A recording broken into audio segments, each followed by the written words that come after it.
हनुमंते नमः। दर्शकगण, मैं आचार्य सत्यानंद আজকে এমন একটি টোটকা এনেছি, শুনে অবাক হবেন। শুনে আপনারা অবাক হবেন। বিষয়টি সম্ভবত এই বিষয়টি প্রথম টোটকা আমি আপনাদের কাছে দিচ্ছি। কোনো জায়গায় এই ধরনের টোটকা সম্ভবত আজ পর্যন্ত হয়নি। দর্শকগণ, হিন্দিতে একটি কথা আছে, মনহুস মনহুস বলা হয় অপয়া। অপয়া মানুষ অর্থটা কি? অপয়ার मायने কি? मनहूस का अर्थ क्या है? लोग क्यों कहते हैं इस शब्द का प्रयोग, क्यों करते हैं इस शब्द का प्रयोग? মানুষ কেন এই শব্দটি প্রয়োগ করে? কোন জায়গায় এটা অবরুদ্ধ হয়ে আপনার জীবনকে কঠিনতম বানিয়ে দেয়? দর্শকগণ, অপয়া या मनहूस বলা হয় কাকে কাকে শুনে নিন। হঠাৎ কেউ বলল, বাহ কি সুন্দর, জিনিসটি বরবাদ হয়ে গেল। আপনি নিজের কোনো প্ল্যানিং কাজ করবেন, কাউকে বলেছেন, বাস ওই কাজটা আর হলো না। এবং দিনে হঠাৎ ওই লোকটির সাথে আপনার দেখা হলো, ওই মুহূর্ত থেকে আপনার সমস্ত কাজ লন্ডভন্ড হয়ে গেল।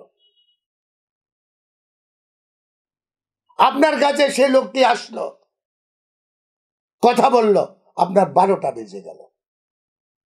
मनहूस একটি অদৃশ্য নেগেটিভ এনার্জি, একটি অদৃশ্য নেগেটিভ এনার্জি। কি হয় না এর দ্বারায়? মানুষ মারা পর্যন্ত যেতে পারে। কেউ কাউকে বলেছে, বাহ অনেকদিন তো তুমি অনেক বয়স পেলে, দেখা গেল 3 মাসের মধ্যে সে লোকটি মারা গেল। দর্শকগণ, এটি আমার দেখা। মুখের কথা কিভাবে লেগে যায়, মানুষের জীবনকে অস্তব্যস্ত করে দেয়। লোকের বাড়িতে এমন একটি লোক থাকে প্রায় যে সবার সাথে সবার আনবান করিয়ে দেয়। আপনি আপনার রিলেশনশিপ, আপনার রিলেটিভদের মধ্যে, আপনার আত্মীয় স্বজনের মধ্যে, আপনার পরিবারের মধ্যে একজন একজনকে কোন একটা জায়গায় চুটকি মেরে একজনের বিরুদ্ধে করে দেয়। আবার সে বলে, আমি সবাইকে মিলে থাকতে চাই। অদ্ভুত। সে আবার এটা বলে যে আমি সবাইকে নিয়ে মিলে থাকতে চাই, কিন্তু সমস্ত ভাঙচুর সেই করছে। সেই এত নিজে বুঝে না এই অদৃশ্য শক্তিটাকে, যে তাকে দেখলেই লোকের কাজ হয় না। সে কোনো কথাকে বললে সেই কাজ সেখানে অবরুদ্ধ হয়ে যাচ্ছে। কাউকে এটা বলেছে, বাহ তোমাকে দেখতে তো খুব সুন্দর লাগছে, দ্বিতীয় দিন সে অসুস্থ হয়ে গেল। দর্শকগণ, আপনাদের জীবনে হয়েছে, হতে পারে আপনারা মানতে চাইবেন না সেই লোকটি আপনার এত কাছের। এটাকে বলা হয় मनहूस। मनहूस হিন্দি শব্দ, যাকে দেখার পর সেই দিনটা বরবাদ হয়ে যায়। এবং অনেক পরিবারের মধ্যে একটা সদস্য এভাবে আছে। ট্যালেন্ট, কোয়ালিটি, শার্পনেস প্রায় দেখতে সুন্দর এরা হয়। এদের নজর ভীষণ তীক্ষ্ণ, মুখে একটি অদ্ভুত বাস। যে কথাটি বলবে সে কথাটি অবরুদ্ধ হয়ে বরবাদ হয়ে যাবে।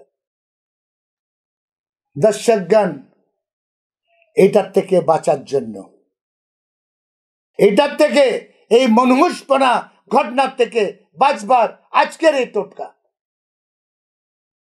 বলা হচ্ছে শনিবার দিন একটা কাঁচের গ্লাসে 1 চামচ নুন ঢেলে দেবেন এবং সেটাকে ঘেটে নেবেন, এবং একটা লেবু, পাতি লেবু সেটার মধ্যে ঢালবেন। 2-3টা জিনিস আপনি দেখতে পাবেন। ইয়া তো পাতি লেবুটা নিচে বসে গেছে, ইয়া উপরে ভাসছে, অদ্ভুত, এবং জলটা নিজের রং চেঞ্জ করে নিচ্ছে। যদি আপনার আশেপাশে কোথাও যদি এই ধরনের কোনো লোক থাকে, তাহলে এটা আপনি সেই কাঁচের গ্লাসে পরিবর্তিত রং দিয়ে বুঝবেন। এই জলটি কোনো গাছের তলায়, বড় ছোট গাছ না, কেন কি ছোট গাছ মারা যাবে, কোনো বড় গাছের তলায় গিয়ে এই লেবু শুধু, এই পাতি লেবু শুধু জলটা ঢেলে দেবেন। আপনার আর জীবনে যে কাজটি করবে তার জীবনে কোনোদিন মনহুসের সাথে সাক্ষাৎকার হবে না। দর্শকগণ, খুব জরুরি নিজেকে সুরক্ষিত করার, নজর থেকে বাঁচার, লোকের কথার থেকে বাঁচার। নিজেকে একটা আবরণ ঢেকে নিন, এই নুন, জল আর লেবু। দর্শকগণ, আজকে আমার সময় এখানে শেষ। কাল আমি আবার আসছি আরেকটি নতুন টোটকা নিয়ে। ততক্ষণের জন্য বিদায়। ওম হনুমন্তে নমঃ।